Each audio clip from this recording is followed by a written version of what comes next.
سورہ مبارکہ شمس اور سورہ مبارکہ لیل کے بعد سورہ مبارکہ ضحیٰ ہے۔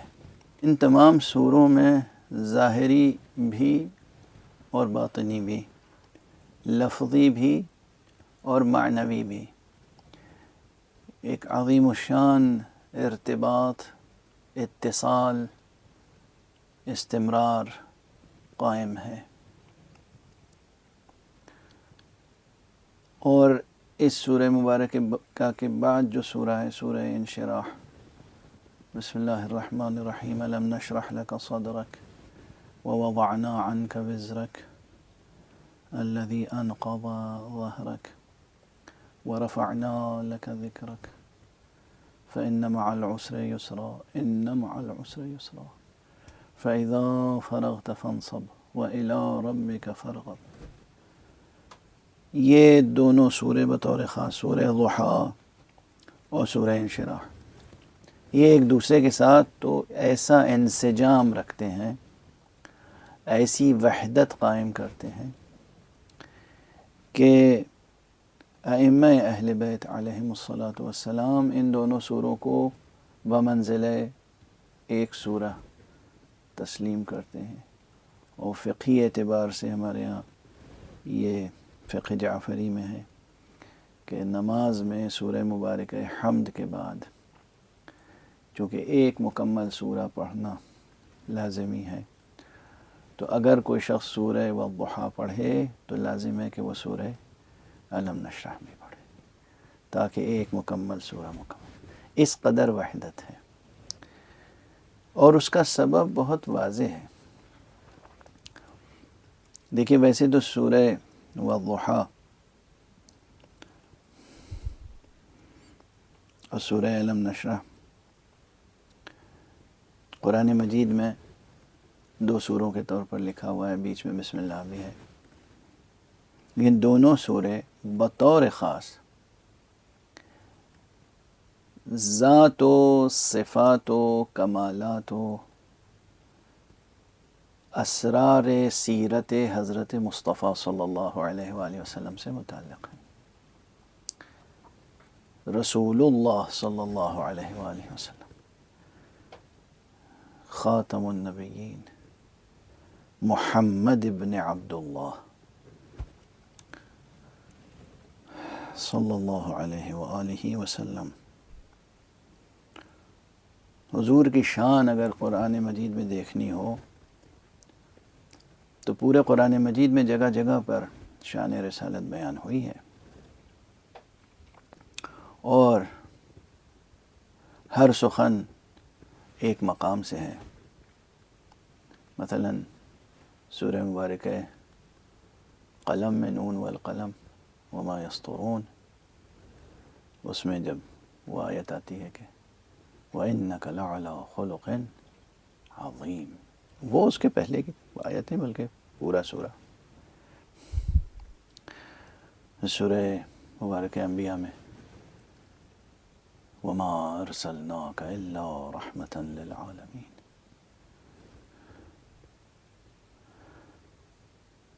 وَمَا مُحَمَّدٌ إِلَّا رَسُولٌ، یا مثلا سورہ مزمل میں یا ایہا المزمل یا ایہا المدثر، طٰہٰ، یاسین، یہ سب مقامات اپنی جگہ پر فرازہائے سیرت مصطفیٰ صلی اللہ علیہ وآلہ وسلم پر روشنی ڈالتے ہیں۔ سیرت طیبہ محمدیہ اور حقیقت محمدیہ، اس کی جو بلندیاں ہیں اس میں کہیں نشیب نہیں ہے۔ اس جیومیٹری کا کوئی تصور نہیں کر سکتا عام انسانی ذہن جہاں بلندیاں ہی بلندیاں ہوں، بیچ میں نشیب نہ ہو۔ کچھ چیزیں عام انسان کے تصور میں نہیں آ سکتی، وہ اپنے کو بلا وجہ تھکا ڈالتا ہے۔ جیسے خود ذات گرامی حق سبحانہ و تعالی کن ہے معرفت ذات باری تعالی، نہ کسی کی سمجھ میں آج تک آئی ہے، نہ آ سکتی ہے، نہ کسی کے قدرت بیان میں ہے کہ وہ بیان کر سکے۔ کوئی نہیں، اولین و آخرین انبیاء جہاں کہتے ہیں کہ ما عرفنا کا حق معرفت ہے، کہ پروردگار ہم تیری معرفت کا حق ادا نہیں کر سکے، جو تیری معرفت کا حق تھا وہ معرفت ہم حاصل نہیں کر سکے. انبیاء کا مرتبہ ظاہر ہے، ہم انبیاء کے تعلق سے نہیں کہہ سکتے ہیں، انبیاء خود یہ بات کہتے ہیں.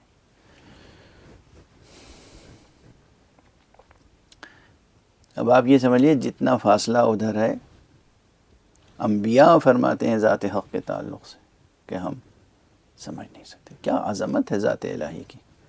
اب وہ آنے کے بعد وہاں پر دینیات لکھنے والے اور علم کلام لکھنے والے اللہ کی چند صفات اور چند اسماء لکھنے کے بعد سمجھتے ہیں کہ ہم نے بس اللہ کو سمجھ لیا، اور جتنا ہم نے سمجھا بس اتنا ہی حق ہے، اور جو دوسرے سمجھ رہے ہیں وہ سب باطل ہے. اور ہر شخص اپنی جگہ اپنے کو سمجھتا ہے کہ بس جو ہم نے سمجھ لیا ذات باری کے بارے میں وہی حق ہے، جو دوسرا سمجھ رہا ہے وہ باطل ہے. کیا ستم ہے. ایک دوسرے پہ تکفیر کا الزام کہ فلاں کافر ہے، فلاں مشرک ہے، یہ الزام لگانا بہت سنگین جرائم ہے. اس کے اللہ سبحانہ و تعالی معاف نہیں کرے گا.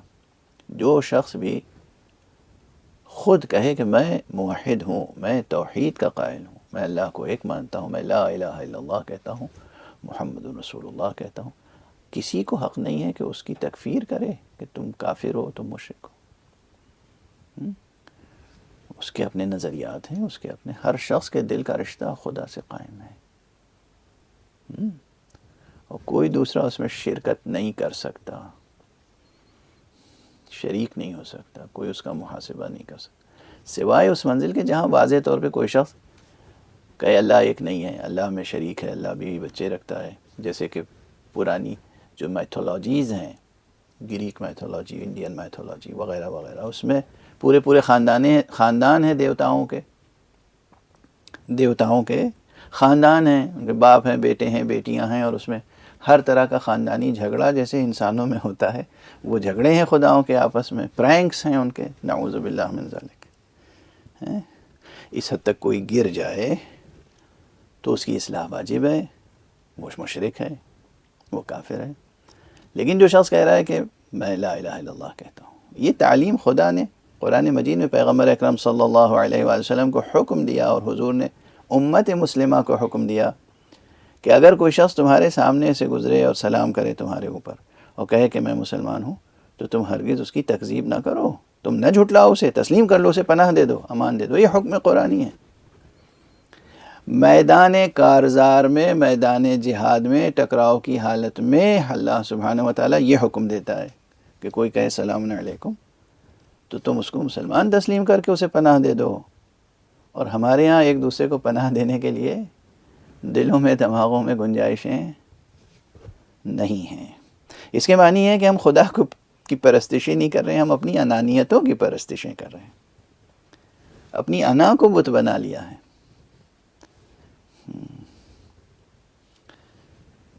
نعوذ باللہ من ذالک ونستجیر باللہ من ذالک. بہرحال ذات گرامی حق کو لفظوں میں بیان کرنا کسی کے بس میں نہیں ہے اگر خود ذات گرامی حق اپنا تعارف نہ کرا دے، جیسا کہ اس نے قرآن مجید میں کرایا ہے یا دوسری کتابوں میں، دوسرے صحیفوں میں کرایا ہے. جیسے میں اکثر کہتا ہوں، بات آئے گی ابھی سورہ مبارک ہے قل هو اللہ سے متعلق. یہ سورہ قل هو اللہ احد اللہ الصمد لم یلد ولم یولد ولم یکن له کفوا احد، یہ تعارف خداوند قدوس نے خود اپنا تعارف کرایا. کوئی ذہن یہ عبارت تخلیق نہیں کر سکتا تھا، انسانی ذہن.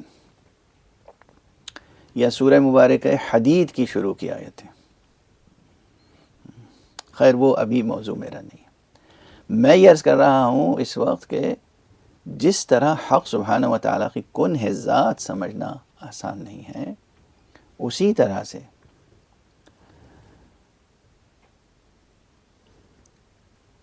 ہم جیسے انسانوں کے لیے کنہ ذات مصطفیٰ صلی اللہ علیہ وآلہ وسلم کو سمجھنا آسان نہیں.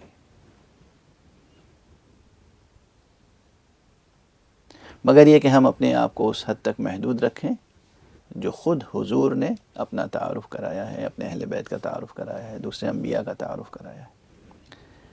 اس میں بھی جو روایتیں ہیں و آیتیں ہیں، ان کی جب تعبیر آپ کرتے ہیں، بھئی عربی کا کوئی فقرہ ہے، آپ اسے اردو میں ترجمہ کرتے ہیں، ترجمے کے مواقع الگ الگ ہوتے ہیں۔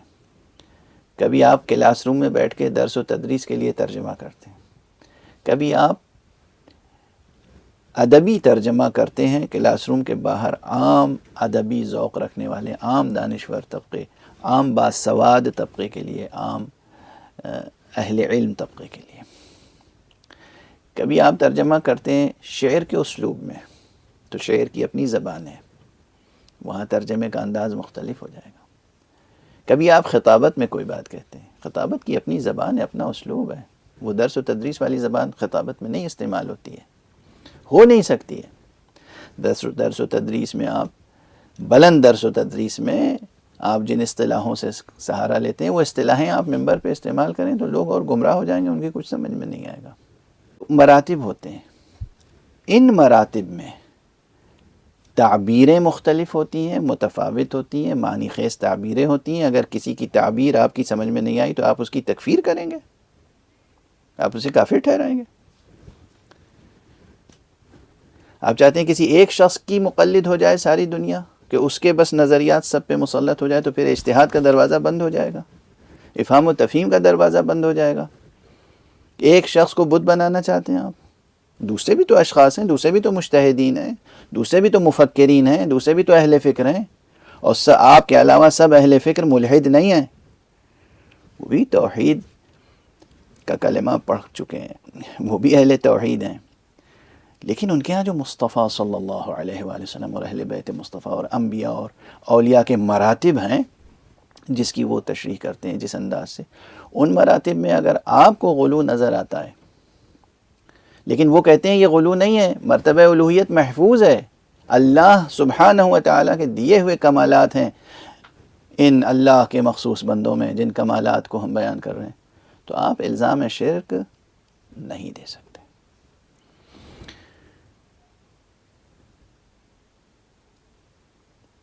سورہ والضحیٰ اور سورہ الم نشرح، ان دونوں سوروں کی خصوصیت یہ ہے کہ یہ دونوں سورے مل کر اسرار سیرت و ذات و صفات مصطفیٰ کا بڑی حد تک احاطہ کرتے ہیں۔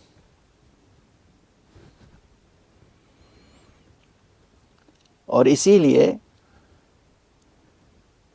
بھئی جو میں عرض کر رہا ہوں روزانہ اشارات کے، ایک ہے ظاہری تفسیر۔ اب ظاہری تفسیر میں بات یہاں سے شروع ہوگی کہ بھائی سورہ مبارکہ ضحیٰ میں کل جو ہیں وہ 11 آیتیں ہیں، 40 الفاظ یا کلمات ہیں، اور 172 حروف ہیں، 172 حرف، ان سے بنتے ہیں 40 الفاظ، اور ان سے بنتی ہیں 11 آیتیں۔ یہ ہے سورہ والضحیٰ۔ ان 11 آیتوں میں جن الفاظ کا انتخاب ہوا ہے اور جس اسلوب کا انتخاب ہوا ہے، وہ بھی اسلوب ہے، اسلوب قسم۔ پھر عرض کر رہا ہوں، حقیقت محمدیہ اور اسرار سیرت نبویہ اتنی اہم ہے کہ کسی غافل دل و دماغ کو اس سے کچھ حظ حاصل نہیں ہو سکتا، اسی لیے اسلوب قسم کے ذریعے سے دل و دماغ کو جھنجھوڑا جا رہا ہے۔ بیدار رہو، جاگتے رہو، ظاہری بیداری نہیں، پورے وجود کے ساتھ بیدار رہو۔ خود انسانی وجود کی کتنی تہیں ہیں، پورے وجود کے ساتھ بیدار ہونا۔ دیکھیے کچھ چیزیں آپ آنکھوں سے دیکھتے ہیں، کچھ چیزیں ایسی ہیں جو آنکھوں سے نظر نہیں آتی، آئین دونوں آنکھوں سے نظر نہیں آ سکتی، مگر آپ کے پاس ایسی بھی قوتیں ہیں جو ان چیزوں کو دیکھ سکتی ہیں جو یہ آنکھیں جنہیں نہیں دیکھ سکتی۔ یہ قوتیں اللہ سبحانہ وتعالیٰ نے آپ کو دی ہیں۔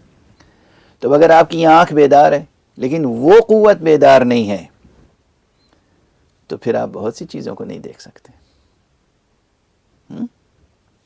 وہ قوت یعنی بہت سی چیزیں سامنے درخت ہے، یہ اس وقت زمین ہے اور آپ حضرات تشریف فرمائیں یہاں پہ میں دیکھ رہا ہوں. کچھ چیزیں یہ آنکھ دیکھ نہیں سکتی، کچھ چیزیں ایسی لطیف ہیں جن کی تصویر یہ کیمرہ نہیں لے سکتا. تو وہ جو لطیف چیزیں ہیں یہ کیمرہ جن کی تصویر نہیں لے سکتا، اس کا یہ معنی تھوڑی ہے کہ کہیں بھی ان کی تصویر نہیں ہو سکتی. ہو سکتا ہے کہ جتنی لطیف وہ چیزیں ہیں ویسے ہی لطیف کہیں کیمرے ایسے ہوں، ایسے لینس ہوں، یعنی ایسی قوت ہو جہاں ان لطیف چیزوں کی تصویر لی جا سکے. اور کہیں یہ ہوتا ہے، دیکھیے عام طور پر کسی چیز کو سمجھنے کے لیے درمیان میں ذہن ضرور آتا ہے. ذہن کسی چیز کی تصویر بناتا ہے اور اسی تصویر کو آپ اپنا علم کہتے ہیں.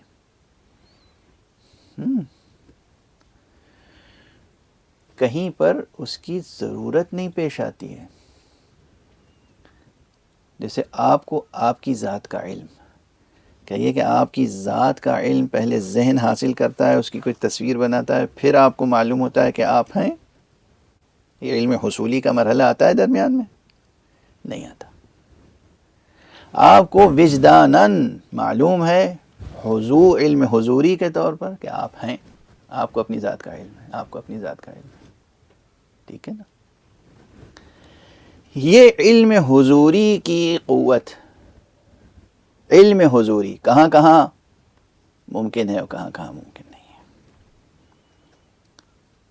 جس طرح سے ذہن زیادہ سے زیادہ علمی مشق اور ممارست، فکر اور تفکر اور تدبر اور تفقہ کے نتیجے میں وسیع سے وسیع تر ہوتا چلا جاتا ہے، کیا ہمارا وہ وجدان جو علم حضوری رکھتا ہے وہ بھی وسعت پذیر ہے یا وہ وسعت پذیر نہیں ہے؟ اس کا دائرہ محدود ہے ہماری ذات تک، بس صرف ذات کا ذات تک محدود ہے دائرہ. یہ بڑی بحث ہے اور اس پر جس طرح کام ہونا چاہیے تھا نہیں ہوا ہے. یہ بحثیں جب تک سر نہ ہوں اچھی طرح سے، اس وقت تک بہت سے مقامات ایسے لطیف ہیں، ایسے دقیق ہیں جو حل نہیں ہو سکتے. اب اگر کسی نے وہ مرحلہ حل کر لیا کسی بھی حد تک تو عام سطح سے تو بلند ہو گیا. اب یہ جو عام سطح پہ رکا ہوا ہے یہ اس کے مبلغ علم تک نہیں پہنچ سکا اور اسے کافر کہنے لگا، اسے مشرک کہہ دیا. اس کی تعبیر نہیں سمجھ سکا کہ وہ کیا بات کہہ رہا ہے، تعبیر کس چیز کی کر رہا ہے، ایکسپریشنز کو نہیں سمجھ سکے. تو اتنی جلدی نہیں کرنی چاہیے کسی کی تکفیر میں. تمام مسلمانوں کے لیے میں ایک عام بات عرض کر رہا ہوں، تاسیس کر رہا ہوں، وضاحت کر رہا ہوں آپ کے ساتھ. مبانی کی بنیادیں علمی کیا ہیں، فکری بنیادیں کیا ہیں. حقیقت محمدیہ صلی اللہ علیہ وآلہ وسلم، حقیقت ولویہ یعنی حقیقت علویہ علیہ الصلاۃ والسلام، وہ حقیقت جسے رسول نے نفس کہا اپنا، اللہ نے جس کو رسول کا نفس کہا. یہ حقیقتیں معمولی حقیقتیں نہیں ہیں، یہ ہمارے جیسے نہیں ہیں. ہمارے جیسے نظر آتے ہیں، ہمارے جیسے نہیں، ہم سے بہت بلند ہیں،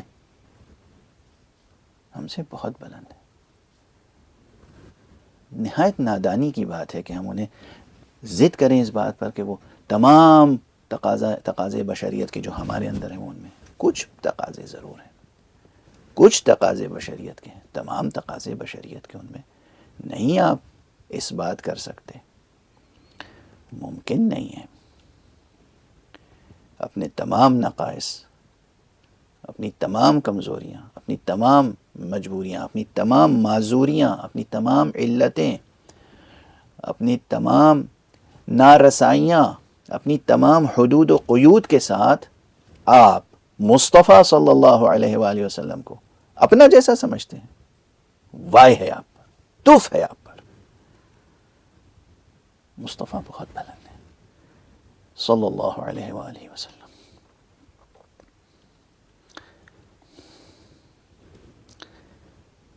جو لوگ فکری اعتکاف کرتے ہیں، ڈوبتے ہیں، ساری دنیا سے رشتہ توڑ کر اس سے رشتہ جوڑتے ہیں،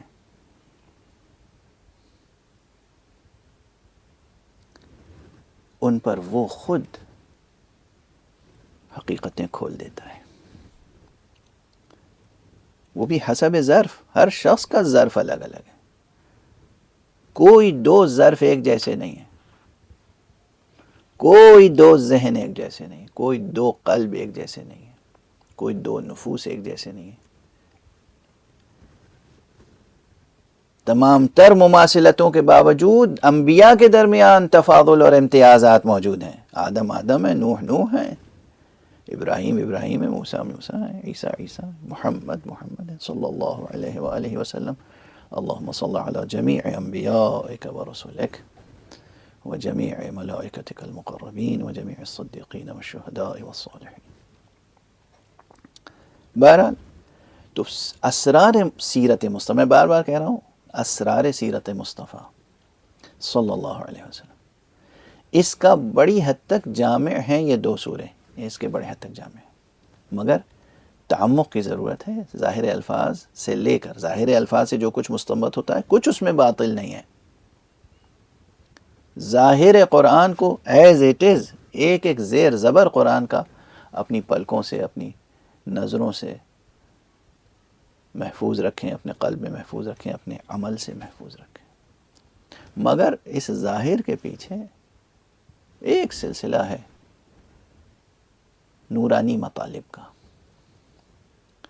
ان مطالب کا انکار نہیں کر سکتے اگر سمجھ میں نہیں آ رہے ہیں تو. اسی لیے یہاں پر بھی اسلوب قسم ہے، والضحیٰ، قسم ہے دن کی درخشانی کی. ضحیٰ کہتے ہیں جب سورج نکل آتا ہے اس کی روشنی پھیلتی ہے، وہ جو وقت ہوتا ہے وہ ضحیٰ کا وقت ہے. یعنی جس میں فجر میں کیا ہے، فجر میں رات کا سایہ موجود ہوتا ہے، تاریکی ہوتی ہے، اندھیرا ہوتا ہے، تھوڑا اندھیرا ہوتا ہے، تھوڑا اجالا ہوتا ہے. یہاں پہ اللہ نے وہ قسم نہیں کھائی. والضحیٰ، جب سورج نکل آتا ہے اس کی روشنی پھیل جاتی ہے، اسے ضحیٰ کا وقت کہتے ہیں. تو جب محمد مصطفیٰ صلی اللہ علیہ وآلہ وسلم پر وحی نازل ہو گئی، وحی نازل ہو گئی، گویا آفتاب وحی طلوع ہو گیا ہے، روشنی پھیل گئی. نور وحی الہی نے ذات گرامی مصطفیٰ کو اپنے احاطے میں لے لیا. وہ والضحیٰ کا تصور کیجئے. ایک والضحیٰ یہ ہے کہ یہ سورج نکل آیا اور آپ کے سامنے دن نکل آیا، دن چڑھ گیا، سوا نیزے سورج چڑھ گیا اور روشنی ہو گئی. ایک یہ کہ نور وحی سے ذات گرامی مصطفیٰ منور ہو چکی ہے. والضحیٰ واللیل اذا سجا. اب یہ کون سی لیل ہے؟ پورا دن گزرنے کے بعد رات آتی ہے نا، ضحیٰ کے بعد فوراً تو رات آتی نہیں. تو اب یہ سیرت مصطفیٰ صلی اللہ علیہ وسلم میں یہ ہے کہ حضور پہ وحی نازل ہوئی پہلے، اس کے بعد کچھ دنوں تک وحی متوقف ہو گئی، رک گئی، پھر دوبارہ وحی کا سلسلہ شروع ہوا. یہ جو توقف ہے، یہ جو ٹھہراؤ ہے بیچ میں، یہ بڑے اسرار کا حامل ہے. اس عرصے کو بھی باطنی یا تعویلی نگاہ رکھنے والے کہتے ہیں واللیل اذا سجا سے یہ مراد ہے عرصہ. کچھ لوگ یہیں تک محدود ہیں، کچھ اس سے زیادہ وسیع تر معانی کی طرف اشارہ کرتے ہیں، اور وہ سب معانی اگر ان معانی کی سطح تک ذہن بلند ہو جائے تو سمجھ میں آتے ہیں. اب ظاہر میں یہ ہوا کہ جب وحی نہیں آئی تو حضور کو خود کچھ احساسات ہوئے. یہ احساسات کون سے احساسات ہیں؟ نہ اپنی ذات سے بدگمانی، نہ حق کی ذات سے بدگمانی. یہ عشق و محبت کی کیفیتیں ہوتی ہیں،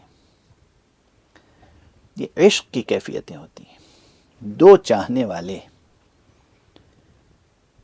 ایک دوسرے سے تھوڑی دیر خاموش بیٹھے رہیں. مثال دے رہا ہوں عام سی تاکہ سمجھ میں آ جائے. دو چاہنے والے تھوڑی دیر ایک دوسرے سے گفتگو نہ کریں. دونوں پہ کیا کیا کیفیتیں گزریں گی.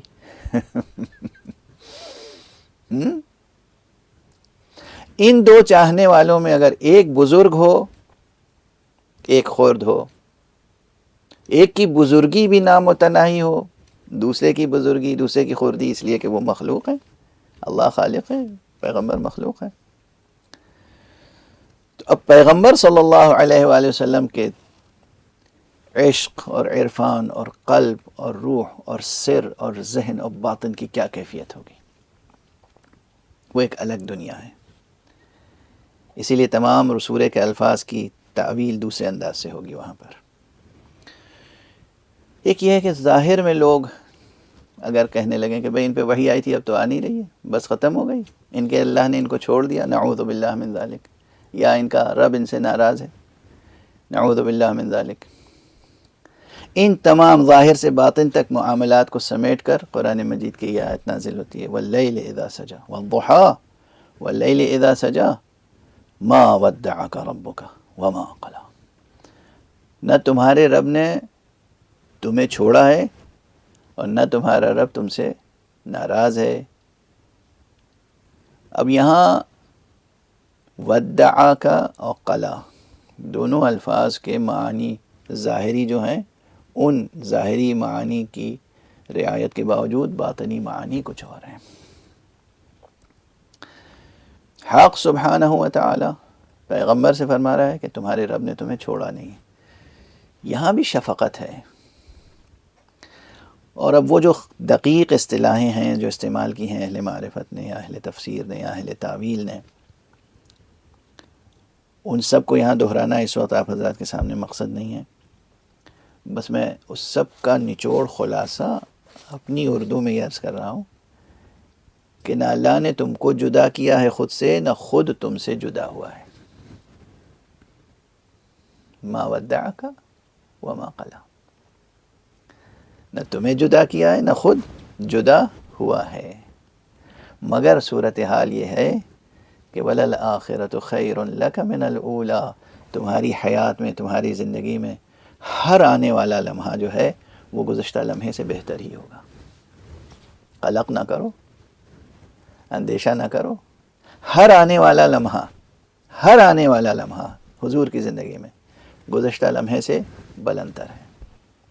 عشق الہی میں، عرفان الہی میں، اطاعت الہی میں، جہاد فی سبیل اللہ میں، عبادت میں، بندگی میں، ارشاد و ہدایت خلق میں، ہر لحاظ سے حضور علیہ الصلاۃ والسلام کی حیات طیبہ میں آنے والا ہر لمحہ اس عالم زمان میں جہاں زمانہ گزر رہا ہے، ہر آنے والا لمحہ گزشتہ لمحے سے بہتر ہی ہوگا، برتر ہی ہوگا، بڑھ کر ہی ہوگا. یہ وعدہ الہی ہے، یہ وعدہ حق الہی ہے مصطفیٰ صلی اللہ علیہ وآلہ وسلم سے. اور پھر یہ سفر کہاں تک جائے گا؟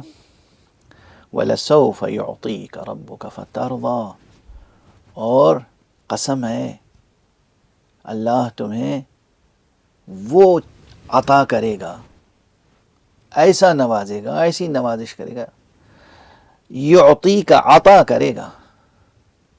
وَلَسَوْفَ يُعْطِيكَ رَبُّكَ فَتَرْضَى کہ آپ راضی ہو جائیں گے. اے حبیب تو راضی ہو جائے گا، میرے بندے تو راضی ہو جائے گا. کیا مقام ہے یہ کیا مقام ہے، یہ کیا مقام ہے. ساری کائنات بندگی کرتی ہے کہ اللہ اس سے راضی ہو جائے، اور اللہ سبحانہ و تعالیٰ فرما رہا ہے اپنے حبیب سے کہ اللہ تجھے اتنا عطا کرے گا کہ تو راضی ہو جائے گا. یہ کون سا مقام ہے؟ کیا اس مقام و اس منزلت کو کوئی کنسیو کر سکتا ہے، اپنے پرسیپشن میں لا سکتا ہے، تصور کر سکتا ہے؟ اسی ایک مقام کو کیا عظمت ذات گرامی مصطفیٰ صلی اللہ علیہ وآلہ وسلم ہے چشم مشیت میں، نگاہ خالق میں، اللہ کی نگاہ میں مقام، مرتبہ، اعزاز رسول گرامی صلی اللہ علیہ وسلم کا کتنا ہے کہ وَلَسَوْفَ يُعْطِيكَ رَبُّكَ فَتَرْضَىٰ، اللہ تمہیں اتنا عطا کرے گا کہ تم راضی ہو جاؤ گے۔ میرا ارادہ تو یہی تھا کہ آج اس سورے کو مکمل کر دوں، مگر مطالب اتنے ہیں اور آیتوں اور سوروں کے اندر جو نکات ہیں، کسی ایک نقطے کی وضاحت کے لیے بھی کچھ تمہید ضروری ہوتی ہے، تو اس لیے آج کا وقت بھی گزر گیا اور انشاءاللہ کوشش کروں گا کہ کل یہ سورہ مکمل ہو جائے۔ پروردگار ہمیں اور آپ کو توفیق عطا فرمائے کہ ہم اللہ سبحانہ و تعالیٰ کے حکم کے بموجب مصطفیٰ کی بندگی کر سکیں، مصطفیٰ کی اطاعت کر سکیں، پیغمبر صلی اللہ علیہ وسلم کی کسی ایک فرمان کی بھی ہم سے نافرمانی نہ ہو، ورنہ اللہ ہمیں نہیں بخشے گا۔ اس نے حق شفاعت مصطفیٰ کو دے رکھا ہے۔ وآخر دعوانا ان الحمد للہ رب العالمین۔